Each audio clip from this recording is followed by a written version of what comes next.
உன்னை கோடு என்னை தருவேன் இதுதான் காதலடி. கண்ணீர் கோடு புன்னகை தருவேன் இதுவும் காதலடி. என்னடா இன்னும் ஆளக்கானமே நினைச்சிட்டே இருந்தேன். கரெக்டா வந்துட்டீங்க போங்க. நான் ஒன்னும் ஒன்னு பார்க்க. நிறுத்துங்க. நீங்க என்ன சொல்ல போறீங்க நானே சொல்லட்டுமா? நீங்க என்ன பார்க்க வரல, ஆதியத்தான தான் பார்க்க வந்தீங்க, அப்படிதானே? ஆமா. டெய்லி ஒரே போய சொல்றதுக்கு என்னைக்காவது மாத்தி சொல்லலாம்ல? என்ன சொல்லணும்? மகா என்ற அழகி, நான் ஒன்னும் அத்தான பார்க்க வரல, உன்னை தாண்டி பார்க்க வந்தேன்னு சொல்லுங்க. மகா ஓகே, உன்னதான் பார்க்க வந்தேன்னு சொல்றது கூட சரி, ஒரு வகையில உண்மைன்னு ஒத்துக்கலாம். அது என்ன நடுவுல என்ற அழகி? ஏன் என்ற அழகுக்கு என்ன குறைச்சல்? நான் அழகா தானே இருக்கேன். அழகுன்னு சொல்லிட முடியாது, சுமார் தான். அப்ப இந்த சுமார் மூஞ்சில எதுக்கு பார்க்க வந்தீங்களா? கிளம்புங்க. ஆற கோவத்தை கிளம்பி போங்கன்னு சொல்றேன்ல. உங்க கணக்கு யார் அழகா தெரியாங்களோ அவங்களே போய் கல்யாணம் பண்ணிக்கோங்க. ஏய் சும்மா சொன்னடி, நீ அழகாதான் இருக்க, நீ அழகி குட்டச்சி. ஐயோ ஆற வைக்கத்த. போங்க கார்த்திக். சரி அதை விடுங்க. நான் கொடுத்தது நீங்க எனக்கு திருப்பி தர போறீங்க. நீ என்ன கொடுத்த? அதாங்க கோவில்ல வச்சு உங்க அம்மா முன்னாடி நச்சுன்னு ஒன்று கொடுத்தனே, அதுதான் சொல்றேன். நான் கொடுத்தது கிடைச்சது லாபம்னு அப்படி வச்சுக்கிறேன், எப்படி திருப்பி கொடுங்க.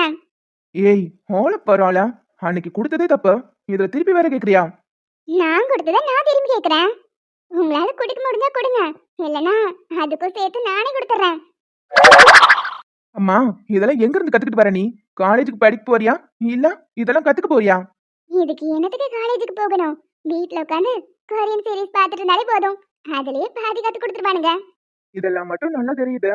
வளர்ற புள்ளல்ல, இதெல்லாம் தெரிஞ்சுக்கலாம் எப்படி? 2 வருஷத்துக்கு ஒழுக்கமா படிக்கணும், அதானே?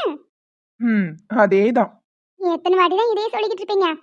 ஆளுக்கு வந்து மகா படி மகா படி மகா படி, படிக்காம நான் எங்கேயாவது ஓடியா போயிட போறேன். வாய் வாய் என்ன வாய் பேசுறேன்? உன்னை பேச விட்டா போதும், வாய் வண்டலூர் வரைக்கும் போகுது. எங்க இருந்துதான் உன்னை புடிச்சிட்டு வந்தாங்களோ தெரியல. அதெல்லாம் அப்படிதான், கூடவே பிறந்தது, அதை கண்டுக்காதீங்க. அதெல்லாம் இருக்கட்டும், நேத்து எக்ஸாமுக்கு படிக்க சொன்னா நல்லா படுத்து தூங்கிட்டு இருக்க. அதை ஏன் கேக்குறீங்க? எப்பவும் புக் எடுத்து வச்சா நல்ல தூக்கம் வரும். ஆனாலும் நான் எப்படியாவது 12 மணி வரைக்கும் உட்காந்து படிச்சிருவேன். ஆனா இப்ப 2-3 நாளா என்னன்னே தெரியல, நல்ல தூக்கம் வருது. அது கொஞ்சம் டயர்டா இருந்தாலும் அப்படிதான் இருக்கும். நல்லா தூக்கம் வரும்போது ஒரு காட்டன் துணியை நினைச்சு அப்பப்போ கண்ணுல வச்சுட்டே இரு, தூக்கம் கலைஞ்சு போயிரும். நீங்க இதெல்லாம் பண்ணி தான் படிச்சு இவ்வளவு பெரிய ஆளா இருக்கீங்களோ? இருக்கும். நான் அவ்வளவு கஷ்டப்பட வேண்டிய அவசியம்லாம் என்ன, பாஸ் ஆனா போதும். காலேஜ் முடிச்சதும் உங்களை கல்யாணம் பண்ணிக்கிட்டு உங்களுக்கு சமைச்சு போட்டு புள்ள குட்டியா பெத்து போடுவேனா? அது எல்லாத்தையும் நீங்களும் நானும் சேர்ந்து வளர்ப்போமா? இந்த மாதிரி பேச்செல்லாம் என்கிட்ட பேசக்கூடாதுன்னு சொல்லியிருக்கோம்ல. முதல்ல வழியை விட்டுட்டு அக்கடால போறியா? ஆதியை பார்த்து பேசிட்டு கிளம்புறேன். இப்போ எங்க ஆதியத்தா ரொம்ப பிஸி. எங்க ஆதியத்தானுக்கும் அக்காவுக்கும் ரொம்ப சண்டை. 2 பேரும் பேசிக்கிட்டு இருக்காங்க. என் அக்காவும் ஏதோ சமாதானப்படுத்தி ட்ரை பண்ணிட்டே இருக்கா. அத்தானுக்கு கோவம் தான், வாய் திறந்து பேசவே மாட்டாரு. அதனால அவங்க 2 பேர் பஞ்சாயத்து முடியற வரைக்கும் நீங்க அங்க போக முடியாது. ஓ அப்படியா? என்ன சண்டை? என்ன சண்டைன்னு கேட்டுட்டா போதும், புருஷன் முன்னாடிக்குள்ள 1000 இருக்கும், யாரும் தலையிட வேண்டாம்னு சொல்லிருவாங்க. எங்க இருந்து அதெல்லாம் தெரிஞ்சுக்கிறது? அதுவும் கரெக்ட் தான், அவங்களுக்குள்ள பிரச்சனையா அவங்களே பேசி தீர்த்துக்கிட்டோம். சரி ஓகே, ஆதி வந்தது நான் வந்துட்டு போனேன்னு சொல்லு, நான் கிளம்புறேன். அட இன்னும் கொஞ்ச நேரம் இருந்து பேசிட்டு போங்க, என்ன அவசரம்? இல்ல மகா கிளம்புறேன், ஆதி வந்தது சொல்லிடு. அப்புறம் இன்னொரு விஷயம், நேத்து கொடுத்த ஆர்டருக்கு அட்வான்ஸ் கொடுத்துட்டாங்க, அதை நான் வாங்கி வச்சுட்டேன்னு ஆதி கிட்ட சொல்லிடு. சரிங்க கார்த்திக், நான் சொல்லிடுறேன். சரிடா. சரி ஒழுங்கா படி, இன்னைக்கும் படுத்து தூங்கிடாத. சரி. கொஞ்சம் வழிய விடுறியா? கார்த்திக் ஒரு நிமிஷம். ஐ லவ் யூ கார்த்திக். ஹாய், இந்த மாதிரிலாம் சொல்லக்கூடாதுன்னு உனக்கு எத்தனை முறை சொல்றது? நான் வரேன். இந்த மாதிரிலாம் நாங்க சொல்லக்கூடாதா? ஆனா வெக்கப்பட்டு மட்டும் சிரிப்பாராம். நீங்க பின்னாடி திரும்பி சிரிக்கிறத நல்லாவே தெரியுது. போங்க போங்க. ஐ லவ் யூ.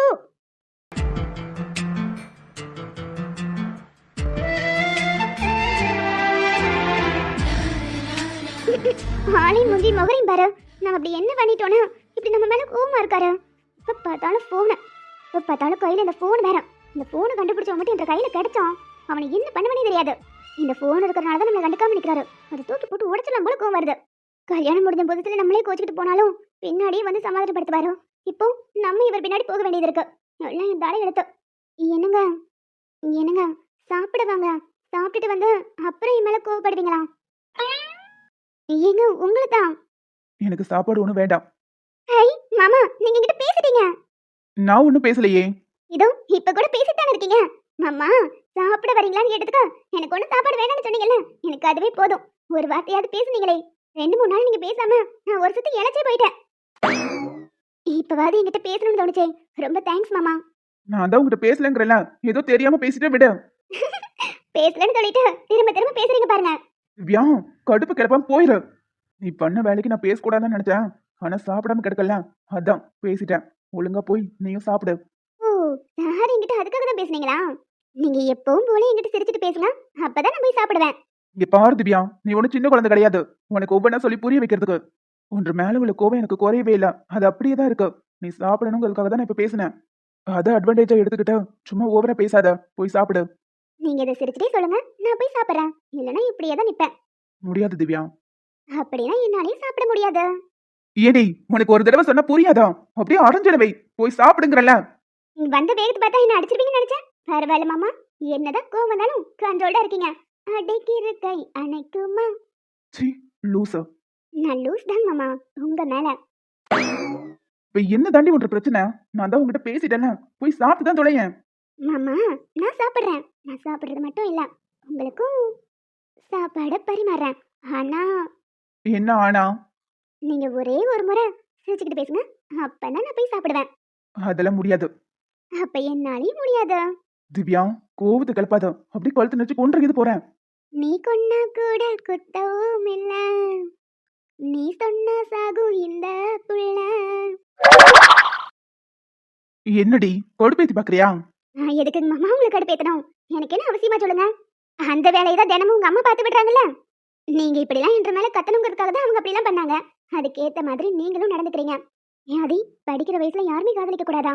அப்படி காதலிச்ச பிறகும் தன்னோட கடமையெல்லாம் நிறைவேற்றிட்டு அப்புறம் சொல்லிக்கலான்னு காத்திருந்த, அப்புறம் அந்த பொண்ணுக்கு கல்யாணம் ஆச்சு தெரிஞ்ச பிறகும் சரி நல்லா இருந்துட்டு போட்டும், எப்படி இருக்கான்னு நல்லா விசாரிச்ச ஒருத்தரை பத்தி தப்பா பேசி உங்க அம்மா இப்படி ஒரு பிரச்சனை கிளப்பி விட்டுருக்காங்க. அத ஒரு பெரிய விஷயமா எடுத்துக்கிட்டு நீங்க என்ற மேல கோவப்படுறது நியாயமா சொல்லுங்க. இல்ல நான் திரும்பவும் கேட்கறேன்னு தப்பா எடுத்துக்காதீங்க. இதுல நானும் சம்மந்தப்பட்டிருப்பேன்னு உங்களுக்கு தோணுதா? என்ற மேல உங்களுக்கு ஏதாவது சந்தேகமா? எதுவா இருந்தாலும் ஓப்பனா சொல்லுங்க. உன்னை என்னைக்குமே என்னால சந்தேகப்பட முடியாது திவ்யா. நீ அந்த மாதிரி பொண்ணும் கிடையாது. நீ சொல்றியே, அந்த ஆளும் அப்படி பண்ணிருப்பாரு எனக்கு தோணல. நீ சொல்றதுலயே ஒரு தெளிவு இருக்கு. என் கோவம் ஒன்னே ஒண்ணுதான், இதை நீ என்கிட்ட மறைச்சிருக்க கூடாது. தெரியாம பண்ணிட்டேங்க மாமா, சாரி. இதுக்கப்புறம் இந்த மாதிரி எந்த ஒரு விஷயத்தையும் உங்ககிட்ட இருந்து நான் மறைக்க மாட்டேன். இது நம்ம உறவு மேல சத்தியம்.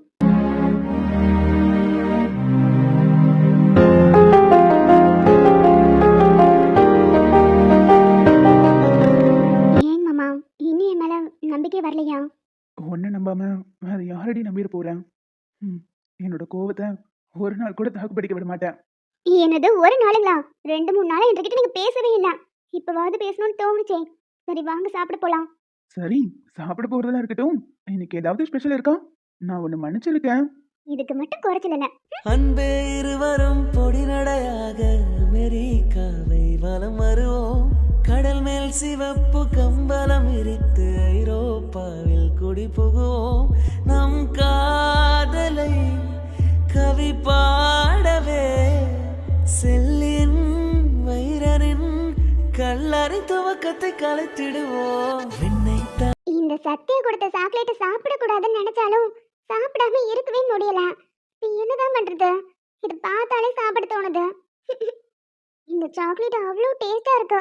இது வரைக்கும் எத்தனையோ சாக்லேட் சாப்பிட்ருக்கோம், ஆனா இந்த மாதிரி ஒரு சாக்லேட்டை சாப்பிட்டதே இல்லை. ஆனா இவன் வந்து கொடுக்குறானே, அதான் பயமா இருக்கு. என்ன பண்றது? பரவாயில்ல, சாக்லேட் தானே, சாப்பிட்ருவோம். இவ்வளோ நல்ல சாக்லேட்டை எதுக்கு வேஸ்ட் பண்ணிக்கிட்டேன்? இது நடுவுல ஒருத்த குத்துக்கலாட்டு வந்து உட்கார்ந்துருக்கேன், அது கூட கடுக்காம சைட் அடிச்சிட்டு இருக்கேன். டேய், வழிய மறைக்க மக்கள் போடா.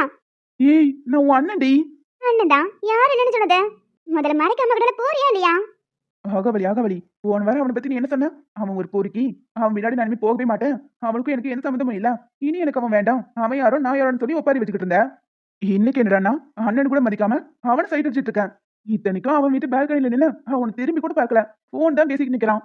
அண்ணே, தெரியாம சைட் அடிக்கிறதுலயும் ஒரு தனி சுகம் இருக்கு. அத பத்திலாம் உனக்கு தெரியாது. நீ ஒரு பொண்ணை தேடி கண்டுபிடிச்சு லவ் பண்ணி பாரு, அப்ப புரியும். எனக்கு புரியவே வேண்டாம் தாயே, வீட்டுல ஒரு பைத்தியம் இருந்தா போதும், நானும் பைத்தியமாக விரும்பல. சரி, விரும்பல கிளம்ப, நீ போனாதான் அவன் வருவான். ஏண்டி, உனக்கு கொஞ்சம் கூட நெஞ்சில பயமே இல்லல? உன் அண்ணனா அம்மா வீட்டுலதான் இருக்காங்க, எதை பத்தி யோசிக்காம அவனை கூப்பிட்டு வச்சுட்டு ரொமான்ஸ் பண்ணிக்கிட்டு இருக்க. நானும் ஒரு அண்ணனா இருந்து இதெல்லாம் கேள்வி கேட்காம கூட ஒத்து ஒதுக்கிட்டு இருக்கேன். இங்க பாரு காவியா, என்னதான் லவ் பண்ணாலும் லிமிட்னு ஒண்ணு இருக்கு. இப்படி 60 வயசு கிழவு மாதிரி பேசிட்டு இருக்காம ஊரியா? அப்புறம் நான் ஒன்றும் சின்ன பப்பா கிடையாது, ஒண்ணுமே தெரியாம இருக்கிறதுக்கு. என்ற லிமிட் என்னன்னு எனக்கு தெரியும். அர்ஜுனும் நீ நினைக்கிற மாதிரி பையன் கிடையாது, ரொம்ப நல்ல பையன். போன வாரம் தான் கெட்டவன் அயோக்கியன்னு சொன்னேன். இந்த வாரம் அப்படியே அவன் நல்லவன் நல்லவன் புகழாரம் பாடிக்கிட்டு இருக்க. அது போன வாரம், இது இந்த வாரம். நீ இப்படி மாறி போற அளவுக்கு அப்படி என்ன நடந்துச்சு? அதுவா, அந்த தியா பொண்ணு இருக்கால, அவ வேணுனே அவளாதான் அந்த மாதிரி ஒரு வீடியோ அனுப்பியிருக்கா. அது தெரிஞ்சதும் அர்ஜுன் போய் அவளை லெஃப்ட் ரைட் வாங்கிட்டான். ஒரு பையனா இருந்துகிட்டு அதை எப்படி வேணாலும் யூஸ் பண்ணிருக்கலாம். ஆனா இவ்வளவு நியாயமா நடந்திருக்கான்ல. இந்த மாதிரி ஒரு பையனை லைஃப்ல நான் மிஸ் பண்ணிடவே கூடாதுன்னு நினைக்கிறேனே. நல்ல பையன்தான், ஆனா பாவம். ஏன் அப்படி சொல்ற? அவன் வாழ்க்கையை ஒன்றரை மாதிரி ராட்சசிக்கிட்ட கொடுத்து நாசம் பண்ணிக்க போறான்ல, அதை நினைச்சாதான் கவலையா இருக்கு. ஏதோ நான் ராட்சசியா? மூக்கு மேலே குத்துறன வை. ஆளை மூஞ்சி முகரையும் பாரு. இவ்வளவு நேரம் அண்ணன் மரியாதை கொடுத்து பேசிட்டு இருந்தா என்ன பார்த்து ராட்சசிங்கிற? இதோ முழுசா சந்திரமுகியாக மாறிய என் தங்கச்சியை பாரு. இந்நேரம் ஒன்னு அர்ஜுன் பார்த்தா போதும் தெரிச்சு ஓடிடுவான். நல்ல வாய் கொடுத்துட்டு வாங்கி கடைக்கு போயிடாத, ஒழுக்கமா போயிரு. சரி சரி போறேன். விரல் நீ காட்டு சொன்னபடி ஆடுவேன், உன்னடிமை நான் என்று கையெழுத்து போடுவேன். உன்னுதிரம் போலே நான் உன்னுடலில் ஓடுவேன், உன்னுடலில் நான் ஓடி உள்ளங்கையை தேடுவேன். தோகை கொண்டு நீராடும் தென் கரும்பு தேகம், முந்தி வரும் தேன் வாங்கி பந்தி வைக்கும் நேரம். அர்ஜுன், என்ன? கை ஓ சாரி. இது போய் ஏன் ப்ராப்பர்ட்டி தான், விட அர்ஜுன். முடியாது, இனி நீ மொத்தமா என்னோட ப்ராப்பர்ட்டி. அம்மா அண்ணன் எல்லாம் வீட்டில் தான் இருக்காங்க அர்ஜுன், பார்த்துட்டா தப்பாயிரும். உங்க அம்மாவும் உங்க அண்ணனும் இப்போதைக்கு வரமாட்டாங்கன்னு எனக்கு தெரியும். அது எப்படி உனக்கு தெரியும்? திடீர்னு வந்துட்டா என்ன பண்ணுவ? வந்தா வரட்டும், இவளை நான் கட்டிக்க போறேன்னு அவங்க காலில் விழுந்துருவேன். அட பாவி. ஏற்கனவே எங்க அம்மாவுக்கு ஒன்று மேல ஒரு கண்ணு. என்னது, உங்க அம்மாவுக்கா? அட அது இல்லடி, உன்னை எனக்கு கட்டி வைக்கலான்னு பாக்குது. ஆமா அர்ஜுன், நான் உனக்கு கேட்கணும்னு நினைச்சேன். திவ்யா அக்காவுக்கும் உங்க அம்மாவுக்கும் ஆகவே மாட்டேங்குது. அதே மாதிரி உங்க அம்மா என்னையும் வெறுத்துட்டா. உன்னை எங்க அம்மாவுக்கு ரொம்ப பிடிக்கும், அதனால திவ்யா அண்ணி மாதிரிலாம் ஒன்னு நடத்த மாட்டாங்க. ஆனா திவ்யா அக்கா தான் பாவம் இல்ல, ரொம்ப கஷ்டப்படுறாங்க. எப்ப வார திட்டிக்கிட்டே இருந்தா யாருக்கு தான் கஷ்டமா இருக்காது? எனக்கு பார்க்கும் போதே எவ்வளவு கோவம் வருது. அவங்க எப்படிதான் இதெல்லாம் பொறுத்துக்கிறாங்களோ? இதெல்லாம் நியாயமா சொல்ல, உங்க அம்மா கிட்ட நீயாவது பேசி பார்க்க வேண்டியதானே? எங்க அம்மா யார் பேசினாலும் கேட்காது காவியா. என் அண்ணன் கொஞ்சம் ஸ்ட்ராங்கா நின்னுட்டான்னா எங்க அன்னைக்கு பிரச்சனையே இருக்காது. ஆனா அவன் தான் அம்மாவோட செல்ல பிள்ளையாச்சே, எதிர்த்து ஒரு வார்த்தை கூட பேச மாட்டான். அப்படியே பேசினாலும் 2 வார்த்தை கத்திட்டு திரும்பவும் அதே வீட்டுல உட்காந்துட்டு இருக்கான். எனக்கு தெரிஞ்ச அவங்க 2 பேரும் கொஞ்ச நாள் தனியா போனா போதும். அம்மாவுக்கு ஆதியை விட்டுட்டு பிரிஞ்சு இருக்கவே முடியாது. எப்படியும் அம்மாவே சமாதானப்படுத்தி திரும்ப கூட்டிட்டு வந்துருவாங்க. அப்புறம் அவங்க வாயவே திறக்க மாட்டாங்க. இதெல்லாம் நீ எடுத்து சொல்லி புரிய வைக்க வேண்டியதானே? என்ன சொன்னாலும் அவன் கேட்க மாட்டான். சிலர்லாம் பட்டுதான் திருந்துவாங்க. நீ வேணா பார்த்துட்டே இரு. ஒரு நாள் எங்க வீட்டுல பயங்கர பூகமா வெடிக்கும். அன்னைக்கு ஏதாவது ஒரு முடிவு எடுப்பாங்க. என்னமோ சொல்ற, எனக்கு தான் ரொம்ப பயமா இருக்கு. எப்படிதான் உன் வீட்டுல வந்து வாழ போறனோ தெரியல. என்னெல்லாம் எப்பதான் திட்டிக்கிட்டா அக்கா மாதிரி நான் பொறுத்துட்டுலாம் போக மாட்டேன். நல்லா நறுக்குன்னு 4 கேள்வி கேட்டு விட்டுருவேன். நீ பயப்படாத, அதெல்லாம் ஒண்ணும் நடக்காது. அப்படியே பேசினாலும் உனக்கு துணையா எப்பவும் நான் இருப்பேன்.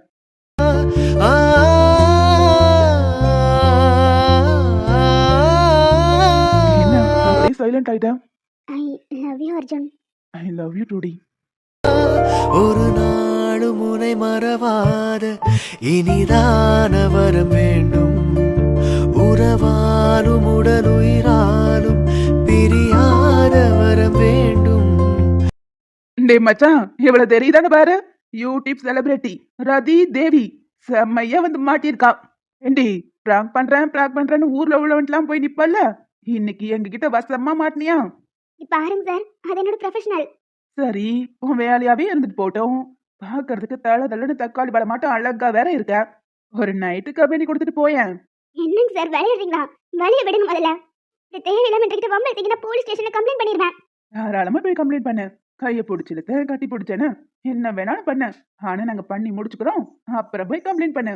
இங்க பாருங்க சார், இதெல்லாம் நல்லதுக்கே இல்ல. வழி விடுங்க, நான் போறேன். அது எப்படி உன்னை விட்டுற முடியும்? எங்க கையில வசமா மாட்டிருக்க. இப்போ உன்னை விட்டா லைஃப்ல நாங்க ஃபீல் பண்ணுவோம். இருங்க, என் தம்பி பக்கத்துல தான் இருக்கான், இப்பவே கூப்பிடுறேன். யாரு? அந்த பென்சிலுக்கு பேண்ட் செட் போட்ட மாதிரி ஒருத்தவன் கூடயே திரிவானே ரகு, அவன் தானே? அவன் ஊர்லயே இல்லைன்னு எங்களுக்கு நல்லா தெரியும். தெரிஞ்சுக்கிட்டு தான் உன்ற வீடு தேடியே வந்தோம். ஏன் சார் இப்படி இருக்கீங்க? எல்லா ஆம்பளைங்களும் ஒரே மாதிரி தான் இருப்பீங்களா? ஒரு பொண்ணு தனியா இருந்தாலே அவளுக்கு இப்படிதான் தொந்தரவு கொடுப்பீங்களா? ஒரு பெண்ணுக்கு துணையா இருக்கணும்னு சொல்லி தான் ஆணைப்படுத்தாங்க. ஆனா உங்ககிட்ட இருந்து பாதுகாத்துக்கிறதுக்கு தான் நாங்க ஓட வேண்டியது இருக்கு. டேய், வீடியோல பேசி பேசி நல்ல டைலாக் பேசுறடா. இதெல்லாம் கேட்டுக்கிட்டு இருந்தோம்னா நம்ம வேலையாகாது. நம்ம வேலையை முடிச்சுட்டு கிளம்புவோம். சார் வழிய விடுங்க சார். தயவு செஞ்சு உங்களுக்கு கெஞ்சி கேட்டுக்கிறேன். உங்களை கூட பிறந்த அண்ணனா நினைச்சு கேட்கிறேன், வழிய விடுங்க. ஏண்டி, உங்க அம்மாவுக்கு அண்ணா பிறந்தேன் அண்ணங்கிற? ஒரு 10 நிமிஷம் நாங்க சொல்றபடி கேளு, உன்னை விட்டுறோம்.